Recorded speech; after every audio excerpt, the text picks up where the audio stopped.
ಗಾಡಿ ಡೆಸ್ಟಿನಿ ಅಂತ ಇದು 125cc. ಈ ಟೊಯೋಟಾ ಕಿರ್ಲಕ್ಸ್ ಅವರು ಏನು ಮಾಡಿದ್ರು, ಹ್ಯಾಂಡಿಕ್ಯಾಫ್ಟ್ ಕೊಡಬೇಕು ಅಂತೇಳಿ ನಮ್ಮ ಹತ್ರ ಗಾಡಿ ಬಂದು ಬುಕ್ ಮಾಡಿದ್ರು. ಒಂದು 50 ಗಾಡಿ ಬುಕ್ ಮಾಡಿದ್ರು. ಬುಕ್ ಮಾಡಿದ್ಮೇಲೆ ಅವ್ರೇನು ಹೇಳಿದ್ರು, ಹ್ಯಾಂಡಿಕ್ಯಾಫ್ಟ್ಗೆ ವೀಲ್ಸು ಮತ್ತು ಅವೆಲ್ಲ ನೀವೇ ಫಿಟ್ ಮಾಡ್ಕೊಡ್ಬೇಕಂತ ಕಂಡೀಷನ್ ಹಾಕ್ಕೊಟ್ಟಿದ್ರು. ನಾವೇನು ಮಾಡೋದು, ಆಯಿತು ಅಂತೇಳಿ ಎಲ್ಲ ರೆಡಿ ಮಾಡಿ ಗಾಡಿ ನಿಲ್ಲಿಸಿದ್ದಾರೆ. 50 ಗಾಡಿ ಬಂದಾದ್ಮೇಲೆ ಏನಾಯಿತು, ಗಾಡಿ ರಿಜಿಸ್ಟ್ರೇಷನ್ ಆಯಿತು. ಮತ್ತು ಒಂದು ಟೊಯೋಟಾ ಲೋಗೋ ಹಾಕ್ಕೊಡಿ ಅಂತ ಹೇಳಿದ್ರು. ಟೊಯೋಟೋದು ಲೋಗೋನ ಹಾಕ್ಕೊಟ್ಟಿದ್ದೀವಿ. ಅದಾದ ರಿಜಿಸ್ಟ್ರೇಷನ್ ಆಗಿ ಅವಲೇ 2 ತಿಂಗಳಾಗಿದೆ. ಬಂದು ಗಾಡಿ ತೊಗೋಬೇಕಾದ ಜವಾಬ್ದಾರಿ ಅವ್ರದ್ದಿತ್ತು. ಸರ್ ಬಂದು ಗಾಡಿ ತೊಗೋಗಿ ಅಂತ ನಾವೊಂದು ಹಲವಾರು ಸಲ ಮೇಲ್ ಮಾಡಿದ್ದೀವಿ, ಫೋನು ಮಾಡಿದ್ದೀವಿ. ಇಲ್ಲ ಸರ್, ನಮಗೆ ಡಿ ಸಿ ಸಾಹೇಬ್ರ ಹತ್ರ ಹೋಗಿದ್ದು, ಹೀಗೆ ಡಿ ಸಿ ಎಮ್ ಏನೋ ಟೈಮ್ ಕೊಟ್ಟಿಲ್ವಂತೆ.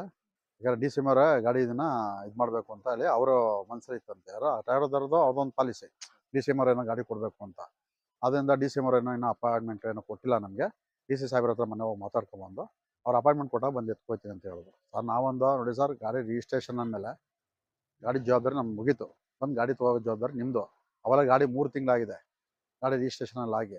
ಬಟ್ ದಯವಿಟ್ಟು ಬಂದು ಗಾಡಿ ತೊಗೋಗಿ ಅಂತ ಹಲವಾರು ಸಲ ಅವ್ರಿಗೆ ಮೇಲ್ ಮಾಡಿದ್ದೀವಿ. ಹಲವಾರು ಸಲಿನೂ ನಾವು ಅವ್ರಿಗೆ ಫೋನಲ್ಲೂ ಮಾತಾಡಿದ್ದೀವಿ. ಅವ್ರು ಇವತ್ತು ಬರ್ತೀನಿ ನಾಳೆ ಬರ್ತೀನಿ ಅಂತ ಹೇಳ್ತಾ ಇದ್ರು. ಅವಾಗ ನಾವು ಒಂದು ಮಾತಂದು, ಸರ್ ಗಾಡಿ ನಾಳೆ ಏನೋ ಹೆಚ್ಚು ಕಡಿಮೆ ಆದರೆ ಜವಾಬ್ದಾರಿ ನಮ್ದಲ್ಲ. ಯಾಕಂದರೆ ಪಬ್ಲಿಕ್ ಪ್ಲೇಸ್ ಇದು, ಜಾಗ ನಮ್ಮದೇ ಇರ್ಬೋದು, ಬಲೆ ಪಬ್ಲಿಕ್ ಪ್ಲೇಸು.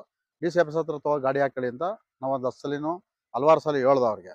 ಇಲ್ಲ ಅಂದರೆ ನಿಮ್ಮದು ಟೊಯೋಟೋದು ದೊಡ್ಡದಾಗ ಪ್ಲ್ಯಾಂಟ್ಗಳವೆ ಅಥವಾ ಅಲ್ಲಿ ಹಾಕೊಳ್ಳಿ ಸರ್ ಅಂತಲೇ ಹೇಳ್ದೆ. ಗಾಡಿ ಯಾವುದೇ ರಿಜಿಸ್ಟ್ರೇಷನ್ ಆದಮೇಲೆ ಗಾಡಿ ಯಾರು ಮಡಿಕೊಳ್ಳೋ ರೈಟ್ಸ್ ಇಲ್ಲ. ಕಸ್ಟಮರ್ ಹೆಸರು ರಿಜಿಸ್ಟರ್ ಆಯ್ತಾ, ಗಾಡಿ ಕೊಡೋ ಜವಾಬ್ದಾರಿ ನಮ್ಮದು, ಕೊಟ್ಬಿಡ್ತೀವಿ. ಸಂಜೆ 5-5:30 ಎಲ್ಲ ಆಗಿದೆ. ಈಗ ಗಾಡಿ 50 ಗಾಡಿ ಏನೋ ಸುಟ್ಟೋಗಿರೋದು. ಅದ್ರೊಳಗೆ 32 ಗಾಡಿ ಏನೋ ಸುಟ್ಟಾಗಿದೆ.